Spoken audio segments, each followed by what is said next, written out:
नमस्कार दोस्तों, कैसे हैं आप सभी। मैं उम्मीद करता हूँ आप सभी बहुत ही अच्छे होंगे और बहुत ही अच्छी तरीके से अपने पढ़ाई को कर रहे होंगे। आज हम बहुत ही ज़बरदस्त टॉपिक लेके आ गए हैं जिसका नाम है शासन व्यवस्था। आप लोग कभी कभी सोचते होंगे कि सरकार जो कार्य करती है कैसे कार्य करती है, सरकार जो कोई काम करता है कैसे काम करता है, देश में जो कोई काम होता है कैसे होता है वो।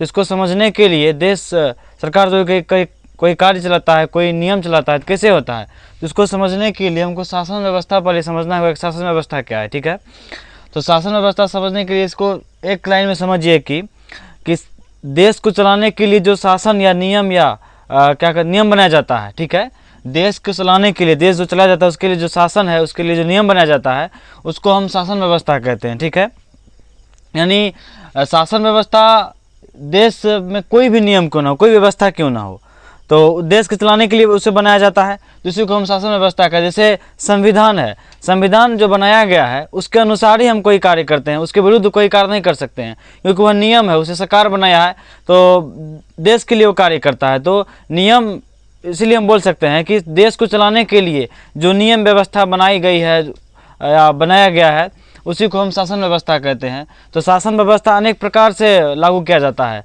तो जिसमें कुछ प्रमुख दो तरीका से दिया गया है, यहाँ पे लिख दिए गए हैं, एगो लोकतंत्र एगो राजतंत्र। यानी शासन व्यवस्था अनेक प्रकार का हो सकता है, अनेक तरह का से उसको समझा जा सकता है। ठीक है, हर एक क्षेत्र का अलग अलग शासन व्यवस्था होता है। ठीक है, लेकिन मुख्य रूप से दो दिया है, एगो लोकतंत्र एगो राजतंत्र। लोकतंत्र को हम लोकप्रिय शासन व्यवस्था भी बोलते हैं और राजतंत्र को हम वंशागति क्या कहते हैं, राजतंत्र भी बोलते हैं। ठीक है, लोकतंत्र भी बोलते हैं।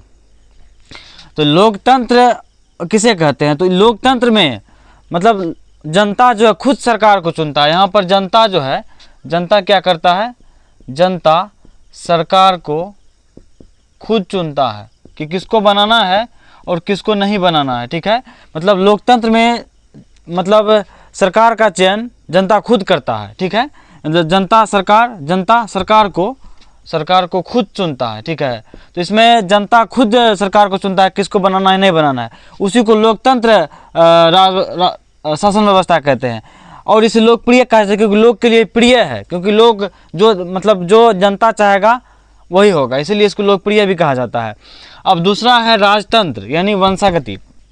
इसको समझिए, राजतंत्र जैसे गांव देहात में या कहीं बहुत ज़्यादा बोला जाता है कि जो किसान का बेटा है किसान बनेगा, जो बनिया का बेटा है बनिया बनेगा, जो वह है जो उसका फैशन जो इसका पिताजी है वो उसका बन सकता है, जो पिताजी करता है करेगा। बट ऐसा भी नहीं होता है, ऐसा सोचा गया बस वही है कि राजा का बेटा राजा बनेगा, इसमें वही है कि राजा का बेटा राजा बनेगा। ठीक है, राजतंत्र में, इसलिए उसको राजतंत्र बोला गया। वंशागति कि उसी वंश का, इसलिए उसका वंशागति कहा गया कि उसी वंश का कोई संतान जो है राजा बन सकता है। ठीक है, सरकार बन सकता है, इसीलिए इसको राजतंत्र बोला गया है। इसमें अपना मन से जनता नहीं चुनता है, मतलब यहाँ पे सरकार ही चुनेगा कि कौन क्या बनेगा। ठीक है, यहाँ पे जनता से कोई लेना देना नहीं है, यहाँ पे राजा ही तय करता है कि कौन क्या बनेगा। तो इसीलिए वंशागति इसलिए कहा गया है क्योंकि उसी वंश का कोई ना कोई राजा बनता है, इसीलिए इसको राजतंत्र या वंशागति क्या कहते हैं, शासन व्यवस्था कहा गया है। ठीक है, तो शासन व्यवस्था फिर से रिवीजन करते, शासन व्यवस्था तो देश को चलाने के लिए जो नियम बनाई जाती है, जो भी नियम बनाई जाती है उसको हम शासन व्यवस्था कहते हैं। शासन व्यवस्था को अनेक तरीका से लागू किया जाता है, तो इसमें प्रमुख दो है, एक लोकतंत्र इसको लोकप्रिय कहते हैं और दूसरा राजतंत्र इसको वंशागति कहते हैं। ठीक है, तो लोकतंत्र जिसमें लोग या जनता सरकार का खुद से चयन करता है, खुद डिसाइड करता है कौन सरकार बनेगा नहीं बनेगा। और राजतंत्र इसमें जनता मतलब डिसाइड नहीं करता है सरकार किसको बनाना है, इसमें राजा खुद डिसाइड करता है कि किसको बनाना है, तो इसीलिए बोलते हैं राजा का बेटा राजा ही बनेगा। ये राजतंत्र को समझने का बस यही है। तो इसमें और बहुत कुछ है समझना, अगर ज़्यादा देर वीडियो बनेगा तो लंबा हो जाएगा, इसीलिए अगले वीडियो में और ज़्यादा डिफाइन करेंगे। लोकतंत्र का भी दो भाग होता है, प्रत्यक्ष और अप्रत्यक्ष, इसमें मेला सब आता है।